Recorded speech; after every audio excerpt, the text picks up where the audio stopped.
Hi, Professor Bowler. This is William Slattery from Oklahoma State. I have one of my colleagues from Brentwood High School that I work with. Can you just say your name?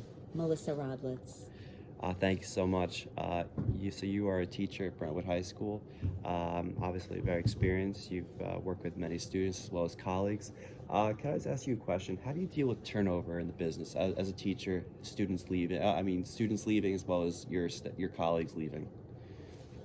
Um, it's, as far as students, you do get used to it. That's just the nature of the beast. Your students are going to come and they're going to go. Absolutely. So there's the positive side because, of course, you hope that they're graduating and they're moving on. And so that's, to me, that's always good. But as far as turnover within teachers, these days it can be a problem. Especially when you're in a district like we are in, which is a very tough district. There's a high turnover, and it's sad. It's sad to see teachers who come here so happy and energetic, exactly, to be starting a job, and like to see them burn out and get really upset, and how a district like this can really chew through a new teacher very, very quickly. What do you feel like the turnover rates like? You think some teachers will only last a year, 2 years? I think it really depends on your personality. Again, it has to do with the district that you're in. Absolutely. If you are in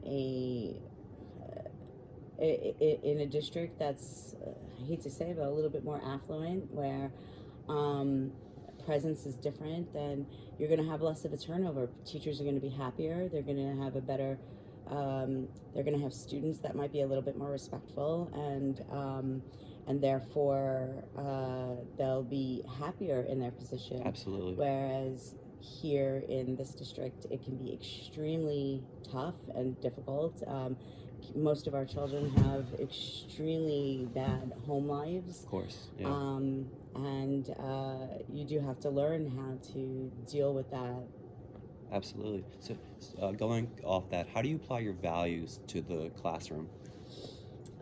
As a mother and a teacher? Yeah, I try to approach it like, how would I want somebody to treat my child? If this child was mine and acting the way that they are, whether it be good or bad, if this was my child, how would I want a teacher to approach that child if they were mine? So since I started teaching before I was a mother, and now after being a mother, I definitely feel that my values have changed. And I feel that it's actually made me a better teacher. My son is disabled, so I feel that now, having come back after many years out of the classroom, I see things very differently than I used to. I feel like I'm more aware of students who struggle. So more empathy. Absolutely more empathy, but also just being better able to recognize things that might have sort of not been something I would have noticed when I first started. Absolutely. That a kid who is quieter or not able to do something, that whereas I might have just thought maybe they were lazy or something, now I definitely go towards, perhaps this might be a learning disability, perhaps there might be something else going on, and you definitely see things much differently. As far as that is concerned. Absolutely. So kind of find those root causes. Mm-hmm. So when looking at your colleagues or your partners, what criteria do you look at to ensure that you have an employee that is proactive? So I guess with colleagues and things like that, obviously you have to collaborate sometimes with other teachers. How do you deal with those, make sure that it's a collaborative environment? Honestly, I have found, as far as teachers are concerned, most teachers really are very open to working collaboratively. Most of us, especially in the beginning, we can't survive without the help of other teachers. Of course. And, helping us out, passing along exams, quizzes, homeworks, things that they did, things that worked for them that didn't. So I find that in this profession, that you really cannot survive without being that person. Being that team player. Exactly. You really, really have to be. You can't do this alone. You definitely need help. And even somebody who's been a teacher for a long time, because you know you get to, there's so many new things, new technology, things that are coming in. So younger, newer teachers may have abilities and Yeah, maybe better absolutely. off with technology than an older teacher is. So you definitely need to be able to speak with them and maybe learn And be from the younger. flexible and I Yeah, guess humble as well. exactly, because so much that comes up and is new. Everybody is learning, and everybody's learning at their own pace. And so yeah, you really just you need to be able to lean on other people, and you need to allow people to lean on you. Absolutely. I couldn't have said it better. Thank you.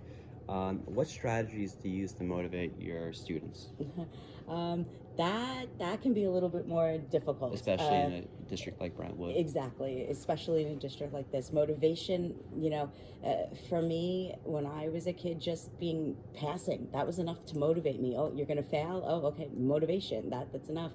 Failing here, unfortunately, a lot of these kids, they don't care. Yeah. They or they've learned not to care. Yeah. Or they've learned to feign not to care. Yeah.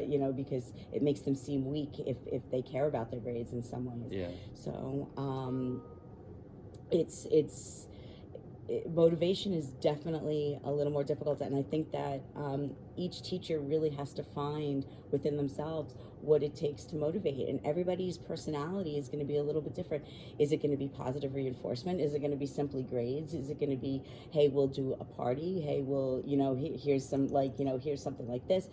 Every teacher really, you have to figure it out for yourself, because it's not even just, every kid is going to be different. Absolutely. Every You have to get to know each kid. Yeah. Exactly. So what might motivate one kid might not motivate any of your others. So you literally have to learn each and every child, and what is it that it's going to work for them. You really can't give one specific strategy, and that can be a difficult thing in teaching. And a lot of people do have a problem with that, learning that you're dealing with, like, if you especially here, when you're in a high school setting and you have different classes, you don't have like one class of 30 that you have for the entire year. You have 120 students, Yeah, generally.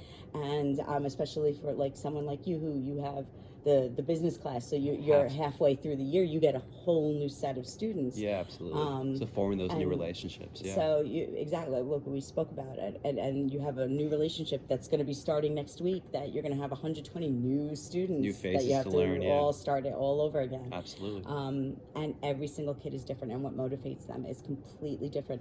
Again, some kids, it might just be that fear of failure. Some kids might just want to be able to talk to you. Some kids might want to get a piece of candy. Some kids might want to just see a gold star next to their name. Like, you have to different really, needs and different wants. You have to figure out what each kid needs to motivate them and cater to that. Beautiful. Yeah, absolutely. How do you communicate in terms of directions to your students? Do you find that they listen to directions well, or they can communicate when they don't understand?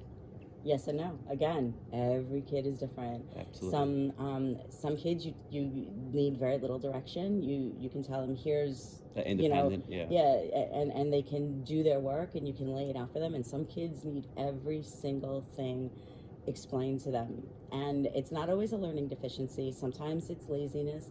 Sometimes it's more. I mean, and again, you have to figure out each individual kid and what is going to work for them. Absolutely. So I guess do you feel it's also at Brentwood, especially with a lot of their home lives, it's tricky in terms of their direction. Sometimes they don't have computers at home, and you have to kind of, in a way, play ball with them. Yes, and it's difficult, because in a district like this, many districts, you rely on the help from the parents at home. Yeah. And in this district, we don't really have that. We don't always have that. Yes, you have plenty of parents who are gung-ho and wonderful, and are willing and to be there and to help you and to help their kids, because they realize the importance of education.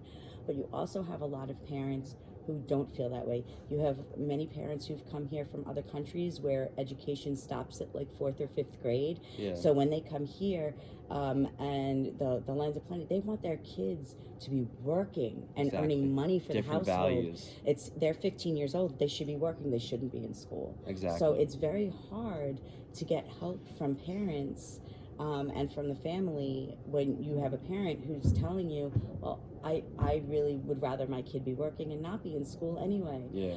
You have parents who this year, I mean, I've heard a lot of, I've heard kids saying, well, my mom changed her phone number because the school kept calling because I kept cutting. And she just didn't want to talk to the school anymore. Yeah. It's like, why? So you should have talked to the kid. Exactly. You know, get the kids to stop cutting, to work, It's to kind of like a disconnect in some ways. Yeah, it is. So it's trying to motivate and to get each kid to do well depends on the family, and that can be difficult in a very low income area where people are struggling to survive. Just make ends meet. Yeah. Absolutely. So obviously you have to get to know each student. What are the most difficult personalities you've had to deal with? Okay. I'm sure you have a few good stories. Kids who have undergone abuse. Abuse, yeah. Sexual, physical. Because human trafficking is an issue in this district. Human trafficking is an issue. So you have physical abuse, you have sexual abuse, you have teenage pregnancy. Although I will say, since I've been out of the school for quite a while, I mean, back 15 years ago, I mean, everywhere you turned, there were pregnant students, and I have to say I haven't seen that a lot now lately, which is very good. That's a good thing. But it does still happen, and so it's hard to teach a kid when you have a kid who's like, oh my God, I'm having a kid. Exactly. It blends the line between a parent and student. Yeah.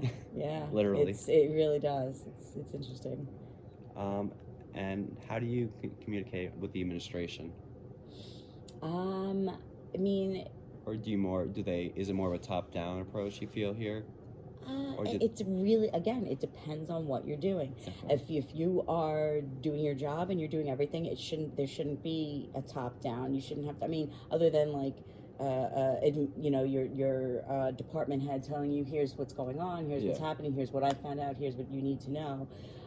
If you're doing your job and you're doing it well, there really won't be an issue as far as that's concerned. But you do have to have faith in your administration that when you have an issue with a student and you go to them for help, that help will come. It's a lot of trust, the trust factor. There is absolutely definitely a trust factor. All right. Well, thank you so much for coming to speak with me. I really appreciate it. No problem. Professor Bowler, thank you so much, and hope to see you in class. Bye.